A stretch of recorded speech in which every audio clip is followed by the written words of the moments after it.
Good day, traders. Welcome back. Crypto Market Analytics. We are looking at the OSIO. Yesterday was very quiet in the market. We've seen most of the coins in a very tight range, and I suspect that the bulk of the move that we've seen in the market, up until yesterday, basically, very strong moves on the downside.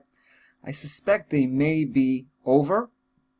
But we're not we're definitely not in that spot where I can confidently say that the downside correction is over. I just suspect that this may be the case, and I'm going to lay out that case with using the OSIO here, which I think presents a fascinating technical picture.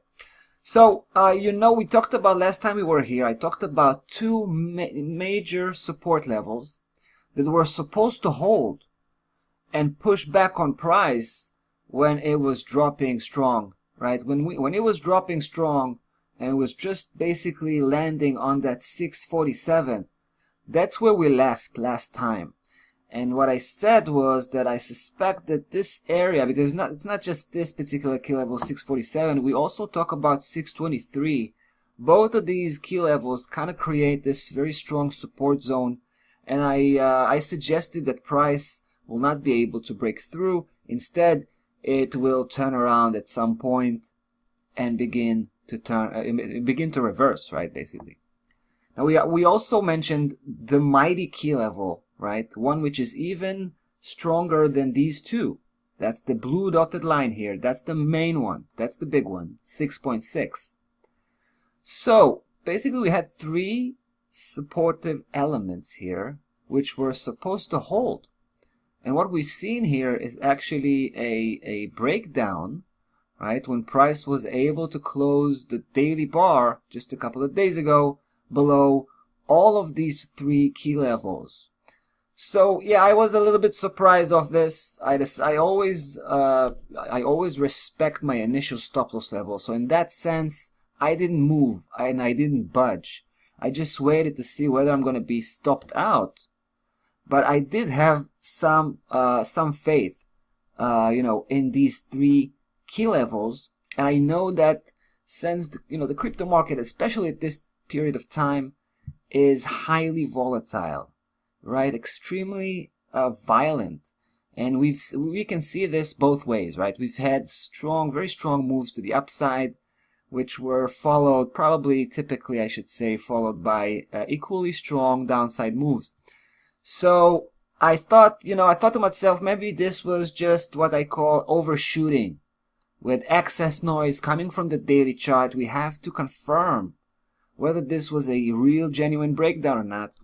So we have to switch to the weekly chart now, try and focus on the close, right? And we can actually see now what market may plan ahead, right? So we can see that the OSIO already touched base on that 623, probably as an attempt to retest that key level from above, making sure it's a solid support.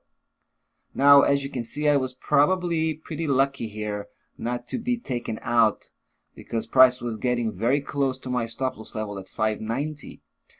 Now, it's really fascinating to see how the week is going to end as far as the weekly close, because I think it can push even further back up and manage to close the week above 660, which if that will happen, I will consider that as not only a huge success, but a huge indication that the downside correction is indeed over and we're back on the upside. So at this point, I have to say, even closing below 660, but still closing below 623 is good enough, right?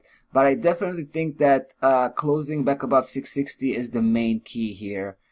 We definitely want to have that. That will give us a lot of confidence to keep carrying on with our bullish position. I have a pretty nice bullish position in place here.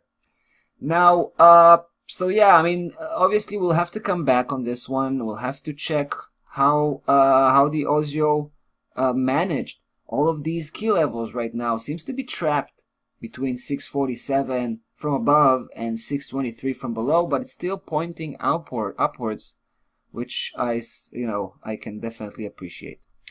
All right, guys, that's about it for the OZO. We'll see you in the next video. Take care.